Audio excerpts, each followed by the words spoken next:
पवन सिंह से नाम जोड़ के नाम बनल, पवने सिंह के नाम से पहचान बनल। कुछ लोग उनका के जे भी भोजपुरी इंडस्ट्री में पहचाना था वो पवने सिंह के देन है कि उनका के कुछ लोग पहचाना था।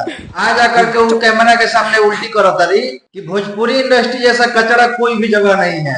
अगर हमको पता होता कि भोजपुरी इंडस्ट्री में पवन सिंह हमको काम देंगे कि हम पहले ही मना कर देते। पहले आप लोग ये वीडियो देखिए, उसके बाद हम इनके ऊपर जवाब देंगे। तो पवन जी मेरे तो है आला दोस्त हो और उनके साथ मैंने गाना भी किया है, लेकिन आपको भी उन्होंने प्रॉमिस किया था कि आपके साथ वो पिक्चर करेंगे। कोई मूवी किए हो? चलो हम तो करिए। उसके बाद उन्होंने आपसे राब्ता किया कि नहीं किया? वो तो छोड़ो, पिक्चर करने की बात तो बहुत दूर की है।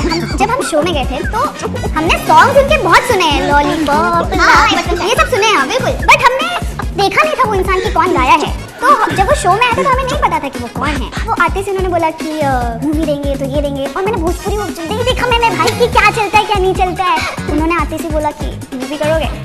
हम भी बोले कि आप हमको मूवी देंगे। तो फिर क्योंकि मुझे मूवी लगा कि बॉलीवुड मूवी शाहरुख खान के साथ इसके साथ, अब मुझे क्या पता वो भोजपुरी मूवी की बात कर रहे थे। मतलब माइंड सब ऐसा चल रहा था। फिर ये बात मुझे काफी टाइम बाद पता चली कि हीरो वो खुद ही होंगे। हम तो अरे हमें नहीं पता कि अरे मुझे क्या पता अगर पिक्चर ऑफर करेंगे तो हीरो तो पवन सर ही होंगे ना। बट हमको ये लगा कि उनको उनके दिमाग में ये होगा कि मैं उनको सर या भैया या फादर फिगर के उसमें देख रही हूँ। तो पूरे टाइम एक्चुअली मैं शो में उनको मैं भैया बोलती रही, सब कुछ बोलती रही, बट शो वाले ने सब काट दिया। अच्छा आपने अलग ही एंगल दिखाया जिसको लेके मैं बिल्कुल भी ओके नहीं थी। मैं शो से बाहर आई तो शो के अंदर मैंने उनको बोला था, उन्होंने किसी बात पे मुझे बोला कि आकृति आपको याद नहीं है आपको हम फिल्म दिए हैं। मैंने कहा सर मुझे सब याद है, मेरा हीरो ढूंढ के लाइए पहले। तो कह रहे अरे गजब बेइज्जती, हम ही हीरो हैं। मैंने उससे बोला कि सर मैं आपके साथ कैसे कर सकती हूँ, मुझे बहुत बड़े हो आपको। तो पहले सर ऑफेंड नहीं हुआ इस बात पर? नहीं, वो सब कॉमेडी में निकाली वो सारी बातें। बहुत सारी इंडस्ट्री से मार्केट में, लेकिन मुझे जो प्यार भोजपुरी ऑडियंस से मिलता है ना, और ये पवन सिंह के फैंस को मैं बोलूंगी भाई मैंने एक गाना किया उनके साथ ले चलेगा, मेरे एक रात में 2 लाख फॉलोअर बढ़ गए। Same seriously I swear. तो अगर आपको ऑफर मिले तो ले ले मेरी माने तो। नहीं यार भोजपुरी में इंटरेस्ट नहीं। तो अगर आपको ऑफर मिले तो ले ले मेरी माने तो। नहीं यार भोजपुरी में इंटरेस्ट नहीं।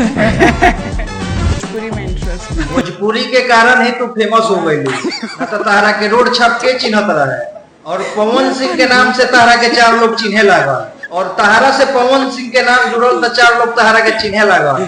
आज आकर के तू भोजपुरी इंडस्ट्री और पवन सिंह के ऊपर टिप्पणी करता रहो। एगो बात बताव, राइस एंड फॉल जो शो रहे वो से पहले तारा के चिन्हत रहे? हमरा तो लगा कि तारा के वो गली के कुत्तों ना चिन्हत हो।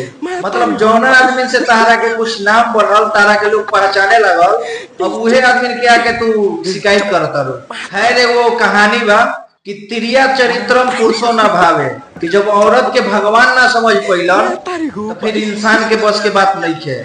और रउआ सब एक इनके ऊपर का विचार बा, का राय बा, अपन राय कमेंट बॉक्स में जरूर देव जा।